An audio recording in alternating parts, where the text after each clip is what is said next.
आप सभी को वट सावित्री की हार्दिक शुभकामनाएं। आज है वट सावित्री की पूजा, तो घर में हो रही है वट सावित्री की पूजा, सभी लोग कर रहे हैं। ये देखिए पूजा हो रही है।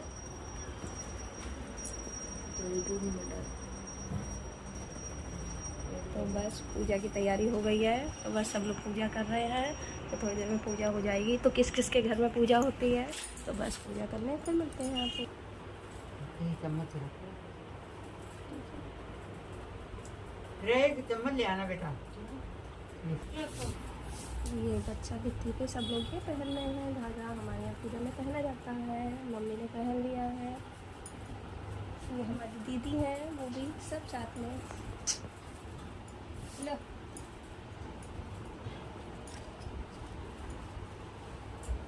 उल्टे से लोग कैसे लगे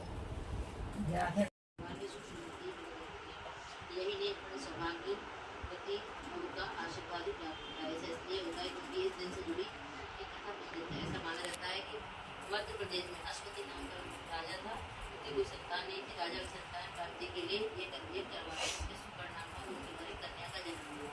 उन्होंने उस कन्या का नाम सावित्री रखा। समय के साथ साथ जब सावित्री बड़ी हुई तो विवाह के योग्य हो गई, तो उन्होंने ब्रह्मश्वेत के पुत्र सत्यवान को अपने पति के रूप में वर्ण किया। बता सत्यवान के पिता भी राजा थे, लेकिन अपना राजपाट छीन लिया था उनका। इसके चलते हुए दरिद्रता में जीवन व्यतीत करते। सत्यवान के माता पिता की आंखों की रोशनी भी चली गई थी और वे जंगल में लकड़ी काटकर उसे बेचकर अपना गुजारा करना लगा। वहीं जब सावित्री और सत्यवान के विवाह की बात चली तो नारद मुनि ने सावित्री के पिता को राजा अश्वती को बताया कि सत्यवान अल्पायु है और विवाह के 1 वर्ष बाद ही उसकी मृत्यु हो जाएगी। नारद मुनि की बात सुनकर सावित्री के पिता ने उन्हें समझाने का बहुत प्रयास किया, लेकिन वह नहीं मानी।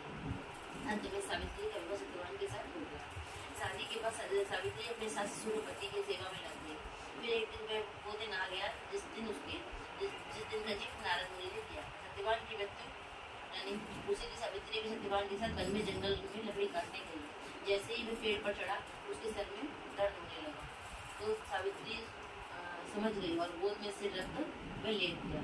कुछ ही समय में उनके समक्ष अनेक दूतों के साथ स्वयं यमराज खड़े हो गए। यमराज सत्यवान की आत्मा को लेकर दक्षिण दिशा की ओर चलने लगे। पतिव्रता सावित्री भी उनके पीछे पीछे चलने लगी।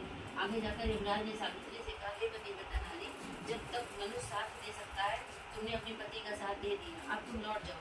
जहाँ तक मेरे पति जाएंगे वहाँ तक मुझे जाना चाहिए, ये सनातन सत्य है। यमराज सावित्री की वाणी सुनकर प्रसन्न हुए और 3 बार मांगने को कहा। तो यमराज की बात का उत्तर देते हुए सावित्री ने कहा कि मेरे सास ससुर अंधे हैं, उनकी नेत्र ज्योति वापिस आ जाए। तो यमराज ने कहा तथास्तु और उन्हें फिर लौट जाने को कहा। सावित्री फिर भी आगे बढ़ने लगी, किंतु सावित्री यम के पीछे ही पीछे चलती रही। यमराज ने प्रसन्न होकर फिर बार मांगने को कहा। तो सावित्री ने कहा कि मेरे सास ससुर को खोया हुआ राजपाट वापस मिल जाए। इसके बाद सावित्री ने यमदेव से वरदान मांगा कि मैं सत्यवान के 100 पुत्रों की माँ बनना चाहती हूँ, कृपा करके मुझे ये वरदान दो। तो सावित्री की पति भक्ति से प्रसन्न होकर सावित्री से तथास्तु हुआ। इसके बाद सावित्री ने कहा कि आप मेरे पति के प्राण को लेकर जा रहे हैं, तो मैं पुत्र प्राप्ति के वरदान भी ठीक होगा। उनका खोया हुआ राजपाट भी संभव हो गया।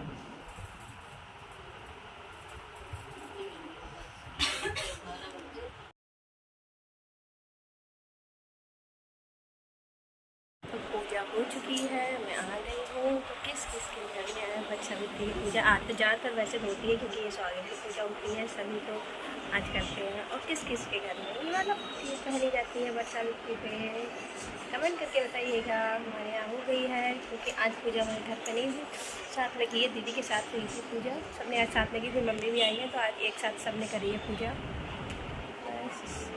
और ये मेरा छोटा सा ब्लॉग था। तो आपको मेरा ये छोटा सा ब्लॉग पसंद आए तो मेरे वीडियो को लाइक शेयर एंड कमेंट करना मत भूलिएगा। और प्लीज़ मेरे चैनल को सब्सक्राइब करिएगा, प्लीज़ सपोर्ट करिए।